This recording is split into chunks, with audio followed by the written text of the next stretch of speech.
नमस्कार। आज हम एक ऐसे मुद्दे के साथ यहाँ पर मौजूद हैं जो देश के लिए समस्या बनकर खड़ा हो गया है। एक लेडी जो पाकिस्तान से चलकर भारत में आती है, पबजी के माध्यम से उसे प्यार होता है और सचिन के पास आ जाती है। सबसे बड़ी बात यह है कि वो अपने आप को पांचवी पास बताती है, लेकिन इसके बावजूद भी वो मोबाइल सिस्टम, कंप्यूटर और इसके साथ ही 4 पासपोर्ट वो खुद बनवाती है। इतनी एडवांस टेक्नोलॉजी के साथ वो आगे बढ़ती है और उसके बाद में वो अपने 4 बच्चों के साथ भारत में आ जाती है। इस चर्चा को करने के लिए हमारे साथ इस समय मौजूद हैं श्री पीवीएस त्यागी जी, जो वेटरन्स हैं और लगातार तमाम ऐसे विषयों पे ये अपनी जो है राय देते रहते हैं और उस राय को भारत सरकार भी कहीं ना कहीं ध्यान देती है और उसको मानती भी है। वीर चक्र प्राप्त हैं आप, 4 युद्ध को आपने लड़ा है। इस भारत की सेना में रहते हुए आपने 4 युद्ध लड़े हैं और हर एक में विजयी घोषित हुए हैं। सर, आपका बहुत बहुत स्वागत है हमारे चैनल में। धन्यवाद। सर, जिस तरह से सीमा हैदर पाकिस्तान से चलकर भारत में आती है, उसके पास 4 पासपोर्ट होते हैं, अपने आप को 5वीं पास बताती है और इसके बाद में वो मोबाइल सिस्टम के साथ में कंप्यूटर भी ऑपरेट करती है, कहीं आपको ये लगता है कहीं ना कहीं से कि ये एक बड़ी चाल है पाकिस्तान की जो भारत के ऊपर थोप दी गई? देखिए, टेलीविजन चैनल के ऊपर बैठ के विशेषज्ञ कुछ भी कहें, लेकिन खेत में हल चलाने वाला किसान उनसे ज़्यादा साधारण ज्ञान रखता है, जिसे कॉमन सेंस कहते हैं। दुर्भाग्य ये है कि common sense is alleged to be most uncommon, यानी कि आजकल लोगों में से वो खत्म होती जा रही है। आप सोच के देखिए, जैसे आपने बताया कि एक 12वीं क्लास की औरत, पांचवी क्लास पास औरत वो आए और आने के बाद उसके कई पासपोर्ट हों, वो इंग्लिश बोले फटाफट धड़ल्ले से और वो कई भाषाओं की बातचीत करे, और फिर कॉमन सेंस ये भी बताती है कि ऐसी कौन सी खास बात इस व्यक्ति में है कि उसे इससे प्यार हो गया।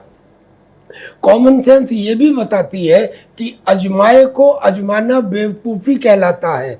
पाकिस्तान के आज तक जो भी लोग आए वो केवल धोखा देने के लिए आए, लिहाजा इसको दोबारा जो लोग ये कहते हैं कि नहीं अब तो ये हिंदुस्तान में आ गई है, अब तो ये हिंदुस्तान की बेटी है, मैं पूछना चाहता हूँ, ये वही लोग हैं जिन्होंने हिंदुस्तान को गुलामी में धकेला।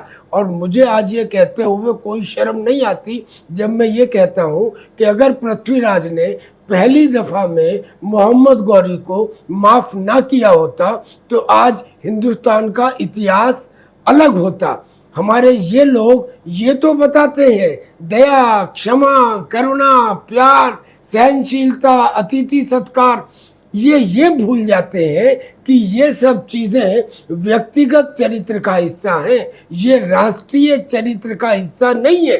राष्ट्र की जब अस्मिता या राष्ट्र की सुरक्षा को खतरा हो तो जीरो टॉलरेंस, कोई सहनशीलता नहीं होनी चाहिए, कोई दया नहीं होनी चाहिए।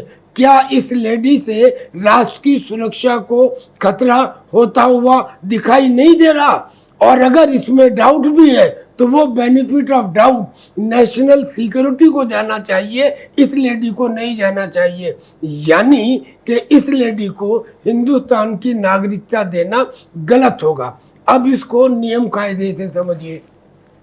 अगर मान लीजिए आप इसे नागरिकता हिंदुस्तान की दे देते हैं तो कल को ऐसा नहीं है कि पाकिस्तान में जो हिंदू लड़कियां हैं केवल वही परेशान है, पाकिस्तान में जो मोहम्मदन लड़कियां हैं वो भी परेशान है, क्योंकि मुसलमान अपनी औरतों का जितना शोषण करते हैं इतना और कोई शोषण नहीं करता।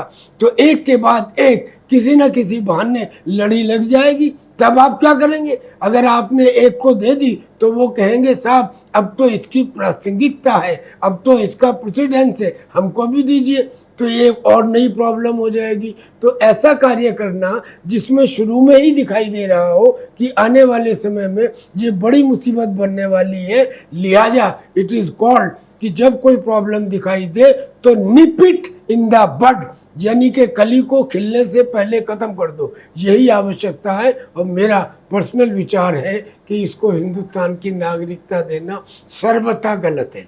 सर, आप जब सेना में थे, ऑन ड्यूटी थे, आपने तमाम मिशन किए, आपने रॉ को बहुत नजदीकी से देखा, चाहे वो पाकिस्तानी रॉ एजेंट रहे हो, चाहे वो अपने देश के अपने ही एजेंट रहे हो। आपने उन लोगों को बहुत करीब से देखा। सीमा हैदर की बात तो छोड़ दीजिए, उनके जो 4 बच्चे आए हैं वो भी इतनी परफेक्ट हिंदी बोल रहे हैं। सर कहीं ना कहीं ये जो हिंदी का बोलने का तरीका जो शायद हमें नहीं मालूम है उतना अच्छा, वो बोल रही है, तो कहीं ये ट्रेनिंग का एक हिस्सा तो नहीं है? और इससे ये साफ स्पष्ट नहीं हो जाता कि ये कोई एक बहुत बड़ा षड्यंत्र है? देखिए, स्पष्ट हो जाता है, इसको कहने की आवश्यकता नहीं है। ये तो उनकी बातों से पता लग रहा है। उनका हिंदुस्तान में आना, हिंदुस्तान में इंटरेस्ट लेना, हिंदुस्तान के किसी एक साधारण से व्यक्ति को ये कह देना कि मुझे प्यार हो गया, और वो साधारण सा व्यक्ति ये मान ले कि उन 4 बच्चों वाली माँ से उसे प्यार हो गया, इस पे किसको यकीन आएगा? लेकिन उसके बाद भी अगर लोगों को आँख के ऊपर पट्टी रखने का शौक है तो वह रखा करें। रॉ में हम जानते हैं, हालांकि जो इंटेलिजेंस है वो 2 तरह की होती है।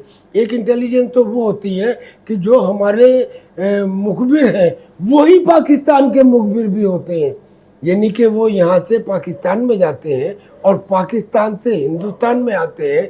यहाँ के लोग उन्हें इसलिए नहीं मारते क्योंकि वो हमारे मुखबिर हैं, और पाकिस्तान के लोग उन्हें इसलिए नहीं मारते क्योंकि वो पाकिस्तान के भी मुखबिर हैं। लिहाजा इन मुखबिरों को तो छोड़ दो। जो दूसरी इंटेलिजेंस वो होती है जिसका आपने जिक्र किया, यानी कि रिसर्च एनालिसिस विंग, जिसे रॉ कहते हैं। रॉ के जो लोग होते हैं, अब इसमें जो हमारे अजीत डोभाल जी हैं, जो नेशनल सिक्योरिटी एडवाइजर हैं, ये रॉ में ही तो थे। ये जाके पाकिस्तान में रहे कई साल तक। तो हमारे लोग जो वहाँ पे जाते हैं वो नेचुरली उनका वहाँ के रीति रिवाज का जानना जरूरी है। अब आप इसको पैमाने को इस पे लगाइए कि ये लेडी आ गई हिंदुस्तान में, पाकिस्तान से आई है, मगर हिंदुस्तान के रीति रिवाज को जानती है, हिंदुस्तान की भाषा को जानती है, इसके बच्चे जानते हैं। लिहाजा ये शक पैदा होता है कि ये एक मुखबिर ही है। और मान लीजिए कि अगर 1% ये शक गलत भी निकले तो मेरा कहना ये है, द प्रिंसिपल ऑफ प्रोबेबिलिटी, अगर आपको ये दिखाई दे रहा है कि 99% she is likely to be a informer, तो उसे ना ही अलाउ करना उचित है। मेरा सबसे बड़ा सवाल ये अभी आपके ही प्रश्न से निकल रहा है कि आप कहते हो कि जो इन्फॉर्मर मेरे होते हैं वही उनके होते हैं, बिल्कुल सही। सचिन की जब हम बात करते हैं तो सचिन एक ऐसा लड़का जो ना तो शकल सूरत उसकी बहुत अच्छी है और ना ही बहुत ज्यादा पढ़ा लिखा है, लेकिन वो पाकिस्तान के संपर्क में है, वो पाकिस्तान से बात कर रहा है, एक लड़की से पाकिस्तान से वर्षों से बात कर रहा है। कहीं क्या हमारी सुरक्षा एजेंसियों को सचिन को भी इंट्रोगेट करना चाहिए, नहीं करना चाहिए? बिल्कुल करना चाहिए, बिल्कुल करना चाहिए। इसको तो कोई एक साधारण आदमी जो कॉमन सेंस पे काम करता है, जैसा मैंने आपको पहले बताया, वो 1 मिनट में ये देख के बता देगा कि देयर इज सम कॉम्प्लिसिटी। वरना हिंदुस्तान में मैं भी हूँ, मेरी इतनी उम्र हो गई, मैंने तो पाकिस्तान के किसी आदमी से बात नहीं की, और जबकि हमारा डीलिंग रहा है, हम एक दूसरे के अगेंस्ट रहे हैं। तो इस आदमी का, सचिन का, इस लड़की से प्यार हो जाना और सचिन का पाकिस्तान के लोगों से बात करना, ये शक को और भी ज़्यादा गहरा करता है कि this is some sort of spy network. Sir मेरा लास्ट क्वेश्चन आपसे है कि जिस तरह से आपने देखा कि जब भारत पाकिस्तान का बंटवारा हुआ तो वहाँ पे जो 2-4% हिंदू थे वो भी घटते घटते बिल्कुल कम हो गए। आज वहाँ का जो सिंध प्रांत का एक लुटेरा गैंग है, बहुत बड़ा खूंखार गैंग है, उसने वीडियो जारी करके चेतावनी दी है कि अगर ये सीमा को वापस भारत नहीं भेजता है तो यहाँ पे हजारों हिंदुओं की जिंदगी या मौत की जिम्मेदार भारत सरकार होगी। सर इस पर आप क्या कहेंगे? देखिए, एक जमाना था जब 15 अगस्त को, जो इतना विभत्स दिन था, जब पाकिस्तान से पूरी की पूरी ट्रेन हमारे आदमियों की और हमारी औरतों की कटी हुई यहाँ पर आई थी, उस समय बजाय उस विभत्स देह पे कार्रवाई करने के हमने आज़ादी का जश्न मनाया, और हमारे तत्कालीन नेताओं ने यहाँ के मुसलमानों को बचाने के लिए जो पाकिस्तान भाग रहे थे, एक षड्यंत्र रचा पाकिस्तान के प्रेसिडेंट से मिलकर। वो षड्यंत्र क्या था कि जो जहाँ है रहने दीजिए, हम आपको गारंटी देते हैं कि जो मुसलमान हिंदुस्तान में रह गए हैं हम उनका ख्याल रखेंगे। यही गारंटी उस समय दिलवाई गई पाकिस्तान से। हुआ क्या, यहाँ पे उस समय 9% मुसलमान थे जो आज 22% हो चुके हैं। उस समय पाकिस्तान में 23% हिंदू थे जो आज 3% हो चुके हैं। क्या इसमें कोई रॉकेट साइंस की ज़रूरत है ये जानने के लिए कि वहाँ के हिंदुस्तानियों के ऊपर अत्याचार हुआ है, या तो उनका धर्म परिवर्तन हुआ है और या उन्हें मार दिया गया है। और अगर धर्म परिवर्तन हुआ है तो वहाँ की महिलाओं के ऊपर सबसे ज़्यादा जुर्म हुआ है। अब ये भी मत भूलें कि वो 1947 था और आज 2023 है। एक ज़माना था जब हम चीज़ों को देख लेते थे। जब 26/11 हुआ, 293 लोग मारे गए ताज होटल में, और हमारी इंडियन एयरफोर्स ये कहती रही कि हम बदला लेना चाहते हैं, लेकिन सरकार ने कहा नहीं, धैर्य रखो, रोक दिया। आज ऐसा नहीं है। आज अगर उरी और पुलवामा होता है तो सर्जिकल स्ट्राइक और बालाकोट स्ट्राइक भी होती है। यानी अब उनकी घुड़की से डरने की आवश्यकता नहीं है। अब उनकी घुड़की की वजह से हम इसको वापस नहीं भेजेंगे, ये बता दिया जाए हमारी सरकार के द्वारा।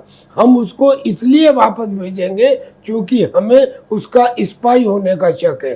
अब वहाँ के मुसलमानों को ये धमकी कि हम हिंदुस्तान का कत्लेआम कर देंगे, एक बच्ची की भी जान जाती है तो अब उसके ऊपर रिएक्शन होता है, और अब वो रिएक्शन कुछ और शेप भी ले सकता है। जी, बहुत बहुत धन्यवाद हमसे संवाद करने के लिए, और आशा करते हैं ऐसे तमाम मुद्दों पर हम आपके साथ जुड़ते रहेंगे। बहुत बहुत धन्यवाद सर। Thank you sir.